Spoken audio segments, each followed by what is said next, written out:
સુરતના તલંગપુર વિસ્તારમાં જમવાનું બનાવતી વખતે ગેસ લીકેજ થતાં તરુણી 50%થી વધુ ગંભીર રીતે દાઝી ગઈ હતી, જેથી તેને સારવાર માટે નવી સિવિલ હોસ્પિટલ ખાતે ખસેડવામાં આવી હતી, જ્યાં તરુણીની સારવાર દરમિયાન મોત નીપજતા પરિવારમાં શોકનો માહોલ છવાઈ ગયો. નવી સિવિલ હોસ્પિટલ પાસેથી મળતી માહિતી મુજબ મૂળ ઉત્તર પ્રદેશના વતની અને હાલ સચિન GIDC તલંગપુર રોડ ગીતાનગરમાં સોમનાથ રામગોપાલ ઉપાધ્યાય 3 સંતાન સહિતના પરિવાર સાથે રહે છે. સોમનાથ ટેમ્પો ચાલક તરીકે નોકરી કરી પરિવારનું ગુજરાન ચલાવી રહ્યા છે.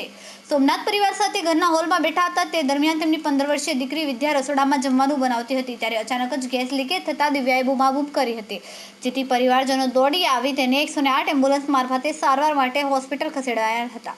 ગેસ લીકેજમાં વિદ્યા અંદાજિત 50%થી વધુ દાઝી ગઈ હતી, તેથી તેની સારવાર કરવામાં આવી હતી, પરંતુ સારવાર કારગત ન નીવડતા મૃત્યુ નિપજ્યું હતું. કેમેરામેન સેનિલ વિરાણી સાથે વિશાલ છેઠા, માનવ પ્રભા ન્યૂઝ, સુરત. सोमनाथ राम गोपाल उपाध्याय। सर दोपहर में खाना बना रहे थे, हम लोग आगे रूम में थे, फिर इसको कैसे आग लगा कुछ अता पता नहीं है। फिर बाद में आग लगी है तो रोए चिल्लाए तो हम लोग दौड़ के बुझाए हैं और पानी वाले डाले हैं। फिर बाद में एम्बुलेंस को फ़ोन किए हैं, एम्बुलेंस गया फिर हॉस्पिटल में है।